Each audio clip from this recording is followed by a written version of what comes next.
दोस्तों आज है 28 जून और शुरू करते हैं ईरान की न्यूज़ से। दोस्तों ईरान के ऊपर जो हमला किया था यूएसए ने, उसमें ईरान की तरफ से बयान आ गया है कि हमारे सिरिक आइलैंड पर जो अटैक किया था यूएसए में, उसमें हमको कुछ खास नुकसान नहीं हुआ है। दोस्तों मैं आपको बता दूं, एक शिप पर हमला हुआ था स्ट्रेट ऑफ हॉर्मुज पर। उसके बाद अमेरिका ने ईरान के ऊपर ये कहते हुए हमला किया था कि ईरान किसी भी शिप को अगर स्ट्रेट ऑफ हॉर्मुज से पास करने से रोकता है या उस पर अटैक करता है तो हम ईरान के ऊपर अटैक करेंगे। और इसी के चलते अमेरिका ने ईरान के ऊपर अटैक किया था आज सुबह लगभग ईरान के 4:30 बजे करीब, जिसमें अब खबर आ गई है ईरान की तरफ से कि बहुत ज़्यादा नुकसान नहीं हुआ है ईरान को।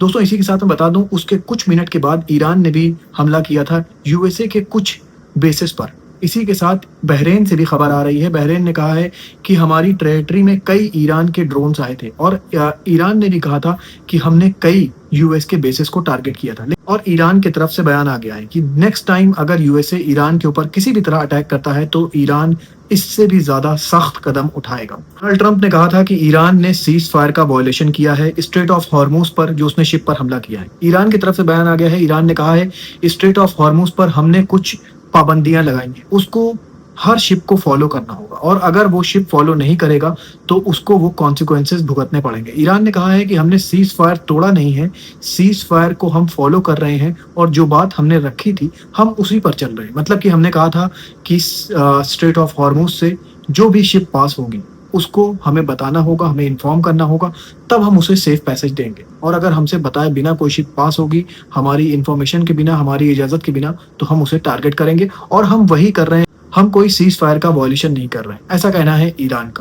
दोस्तों अब मैं खबर आपको इजराइल और लेबनान की बता दूं। दोस्तों इजराइल, लेबनान और अमेरिका के बीच एक ट्राइलेटरल फ्रेमवर्क एग्रीमेंट साइन हुआ है, जिसमें बताया जा रहा है कि अब इजराइल की जो फोर्स होगी वो एक येलो लाइन बनाएगी लेबनान के बॉर्डर पर और वहीं पर रहेगी। और अब हो सकता है कि लेबनान और इजराइल के बीच में एक मुआहदे के तहत ये जो बहुत लॉन्ग कॉन्फ्लिक्ट चल रहा था, और हो सकता है ये कॉन्फ्लिक्ट खत्म भी हो जाए।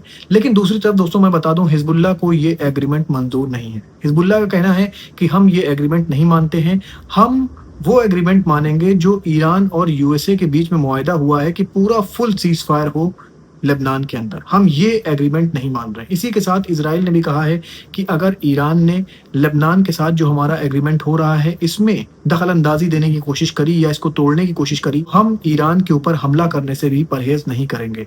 दोस्तों ऐसा कहना है इजराइल का। अब दोस्तों मैं आपको एक मजेदार खबर बता दूं। डोनाल्ड ट्रंप ने कहा था कि ईरान का जो सैंक्शंस मनी है उसके बदले हम ईरान को खाना देंगे, क्योंकि ईरान अपने बहुत बुरे दौर से गुजर रहा है और वहाँ के लोगों के पास खाने का सामान नहीं है। इसलिए हम यहाँ से मक्का, बाजरा और जितने भी ग्रेन्स होंगे यहाँ से ईरान भेजेंगे। दोस्तों ईरान की मीडिया ने ये फोटो शेयर किया है। देखिए यहाँ पे दोस्तों मुहर्रम का टाइम था और मुहर्रम के टाइम पे तो आप जानते हैं कि लंगर वगैरह बंटते हैं। तो देखिए इन लंगर में क्या क्या चीजें हैं, दुनिया भर के लवाजमात हैं। और ये फोटो शेयर किया ईरान की स्टेट मीडिया ने, ये दिखाते हुए कि देखिए हमारे पास खाने की बिल्कुल भी कमी नहीं है। दोस्तों अब मैं खबर आपको रशिया और यूक्रेन की बता दूं। दोस्तों रशिया ने यूक्रेन के ऊपर हमले तेज कर दिए हैं।